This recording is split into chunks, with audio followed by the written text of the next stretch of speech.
Hello everyone, my name is Cab, and you're watching Chapter 7 of my Fire Emblem 12 Lunatic Mode Blind LTC. To see what I mean by Blind LTC, take a look at the description. But in short, this is my first time playing Lunatic. I don't know what I'm doing, but I'm trying to LTC every map, one chapter at a time.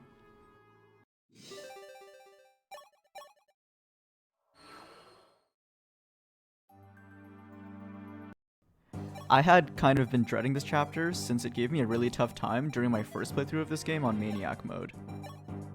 There's just way too many thieves trying to run away with important treasure, and they move pretty fast, so you almost have to go at an LTC pace to get everything. They're also all sitting in a gigantic patch of forest that's really hard for Marth to slog through, and if you take too long, then a bunch of ambush spawns start appearing as early as turn 3 to ruin the day. However, as it turns out, the fastest way to get Marth to the gate is to skip the forest entirely, which actually does make this clear fairly straightforward. Despite this, we do still need to take care of the thieves, so all of our best combat units have been reclassed as flyers to deal with the terrain. The thieves on this map have a ridiculous 19 speed, meaning that only cap speed Draconites can double them. And they're not even that squishy, since 33 attack is required to one-shot them. That's a pretty high threshold to hit, considering that Pala is the only one of our flyers that can use the Silver Lance. For this reason, Chris has used the Rainbow Potion to cap his speed. Katria takes both the Taurus Shard and the Gemini Shard, which lets her barely 2-hit KO a Thief, with a Forged Javelin hit followed by a Steel Lance hit. Pala is 1 off of 33 attack with the Silver Lance, but she's going to be gaining a point of strength on turn 1 through a level up. And of course I could just patch this up with the Rainbow Potion, but Pala has a 55% chance to gain strength, and I'm greedy. Aran has been a bishop since Chapter 5, and he'll remain as one for this map too. Naturally, that means he's our designated rescuer. The rest of our units only have one single assignment, and that is to deal with the fire dragon that comes out of the cave. We can't just ignore the dragon since that cave is a physics staff, and to aid in this effort, Wendell is making his debut appearance, though without any magic to speak of. The reason for classing him into a sniper will become clear shortly.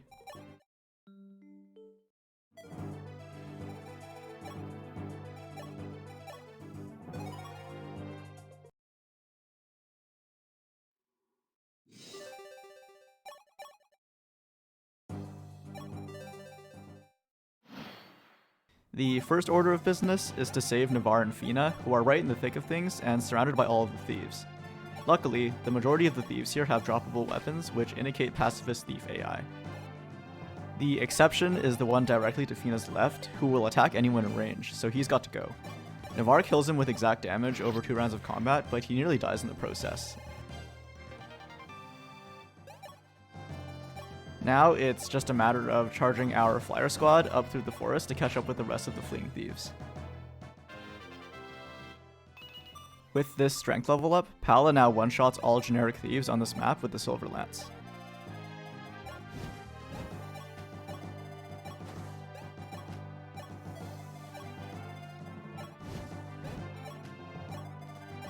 Aran begins heading towards the gate, and the Scrub Squad starts advancing towards the Physic Cave, led by Wendell.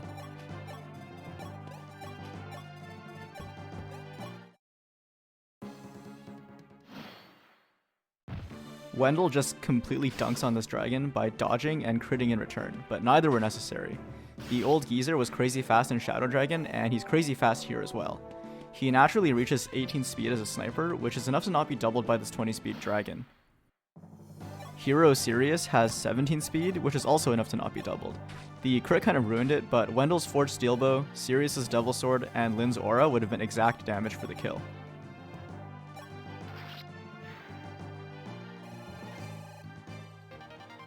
Now that the dragon has been defeated, the Scrub Squad can just relax for the rest of the chapter and grind some staff rank. Aran's movements have to be pretty precise as he walks up towards the gate. There's an angry group of heroes in the top left led by Astrum, and any one of them would be able to one-round our sickly bishop. That's why he has to cut through the trees for this last stretch.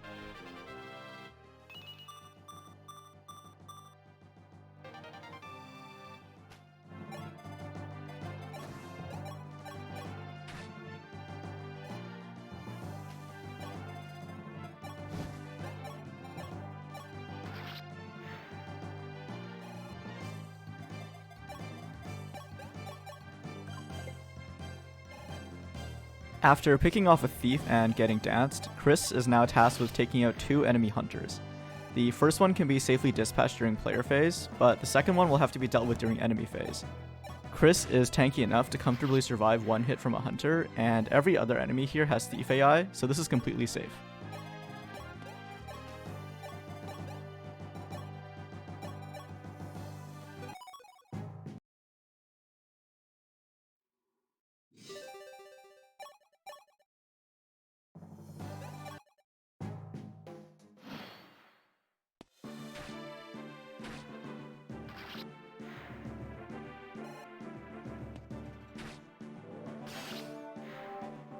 Sheeta casually gets an unneeded crit, followed by yet another near perfect level up. I don't even know what to say at this point because she promoted at level 10, but she already has the same strength as an average Sheeta that promoted at level 20.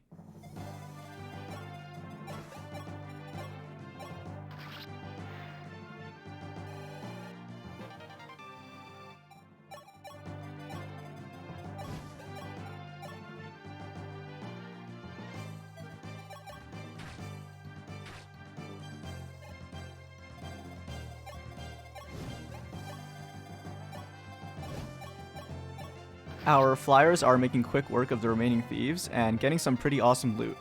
Most notably, we obtained the Scorpio Shard, which gives a full +2 to the best stat in the game. A lot of our rainbow potion uses so far have been to hit doubling thresholds, and I'm sure that the Scorpio Shard will be a huge help.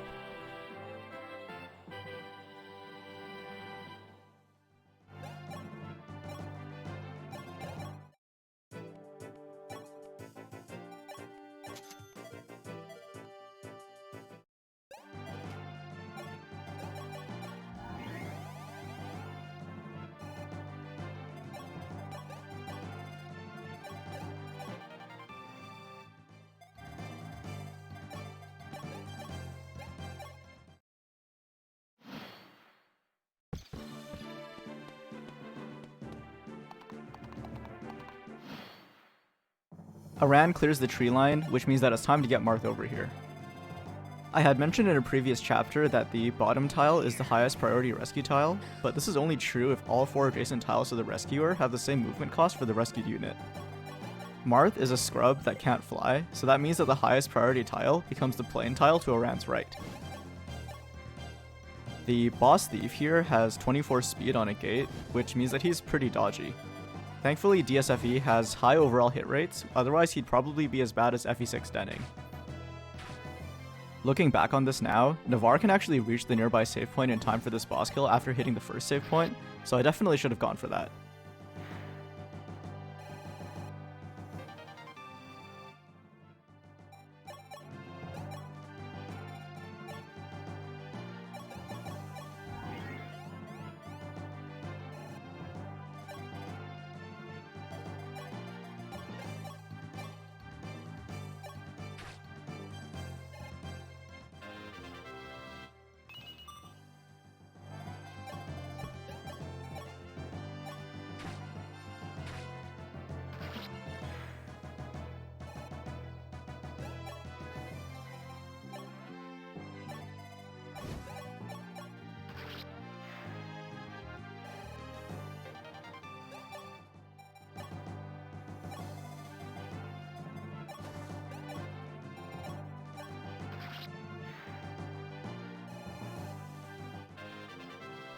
After the Scrub Squad does some more grinding, and Pala and Katria take care of the remaining thieves, that's Chapter 7, completed in 4 turns. I'll see you next time.